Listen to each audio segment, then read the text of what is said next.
Now the RTX 5090 has been reviewed and its performance has been revealed, we can calculate approximately how the rest of the 5000 stack of graphics cards will perform.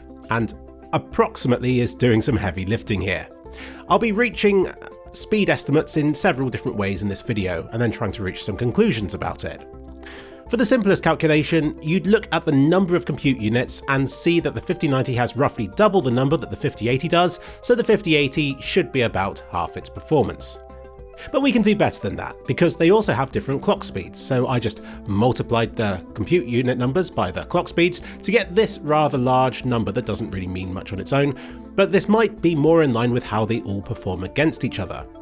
And if I get the 5090's number and divide it by the 4090's number, it suggests that the 5090 should be about 27% faster than the 4090 is, which is almost bang on what all the reviews are saying. So great success there, this weird number I've calculated seems to work, at least on the flagship products. However, things might behave differently further down the stack, but in a good way.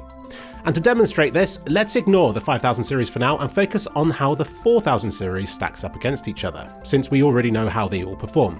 For this, I got Tom's Hardware's GPU hierarchy and got the 4K figures from here. They all show a percentage based on how these graphics cards compare against the 4090. And rather excitingly, all the lower tiers of cards outperform how my calculations suggest they should. Take the GeForce 4080 for instance. Its core specs suggest it should be about 60% the speed of the 4090, but in practice it's actually closer to 80%, which is joyous news. Very exciting.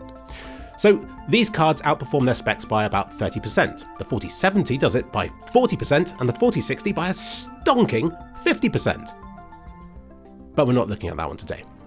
So let's just apply this same logic to the 5000 series. If all of these new cards outperform the flagship based on specs and calculations at the same amount as the whatever, it suggests that the 5080 will be roughly 70% the speed of the 5090, which is a lot better than 50% of its speed as its core specs would suggest. But it's still falling short of how the 4080 compared with the 4090, simply because the 5080 has been so cut down against the flagship. But okay, if it's 70% the speed of the 5090, it's still on track for being a decent 4K capable card. And it should be for $1,000. Now we move down to the 5070 Ti, which I believe will be the most exciting card of this lineup, because it continues to look more and more appealing the more calculations I do to it. It could possibly still be 55% of the speed of the 5090, but with half the VRAM and for under 40% of the price. Like I said, of the 5000 series, I really see this one being the best value for money, positioning itself as being an overkill 1440p kind of card, but with enough power and VRAM still to handle 4K gaming quite well as well. And then the RTX 5070, if it's just 40% of the speed of the 5090 as my calculations suggest, it will still be a powerful 1440p card with all the latest features, but if you buy this one, you'll forever wonder how much better and more future-proof the 5070 Ti would have been instead. So how do all these new 5000 cards stack up against their 4000 series equivalents?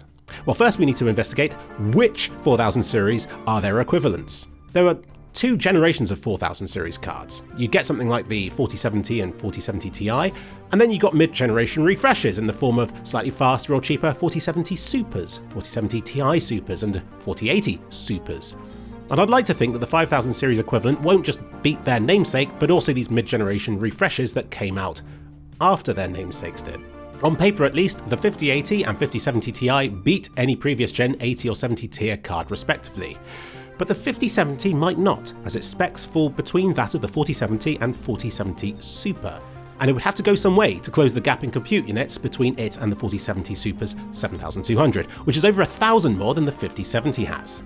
So I then did the incredibly scientific thing of looking at Nvidia's slides where they compare the 5070 and 4070, and I measured how long these bars were. Now obviously I ignored all these because these have multiple frame generation on, and that doesn't really represent these cards' raw processing power. So based off the bars that are left, this is what I found.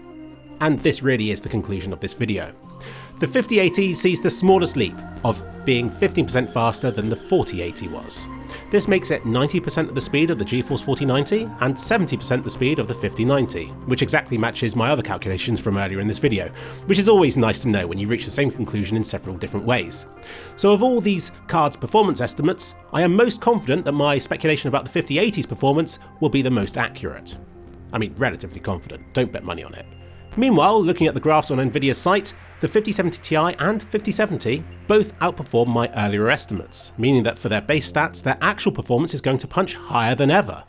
Earlier, I expected the 5070 Ti to be 55% the speed of the 5090, but according to Nvidia's charts, it could even exceed 60%, making it almost as fast as the GeForce 4080 was.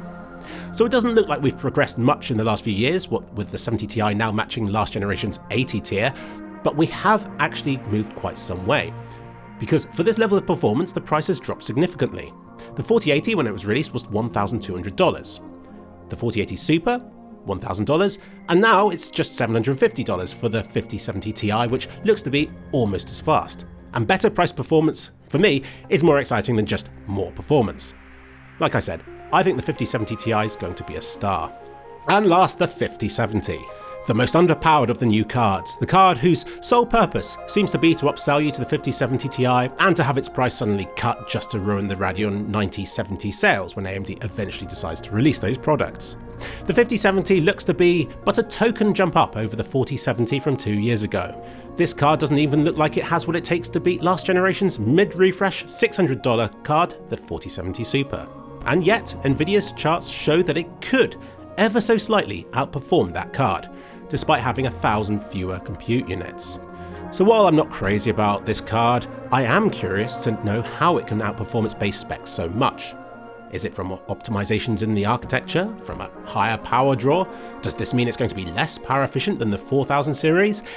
We'll just have to wait and see. Obvious disclaimer, no further thought has gone into these calculations and speculations than what you've seen done in this video. But it's been fun and should give you a better idea of what to look out for come the reviews of these new cards. Especially if I'm wrong about something, that's always exciting. Indeed, any leaks and rumours people make about these products have probably been fabricated from the same sort of napkin maths that I've applied to this problem in this video. So until then, watch my video on hype trains, as it will explain so much about how leaks and rumours work. Have fun!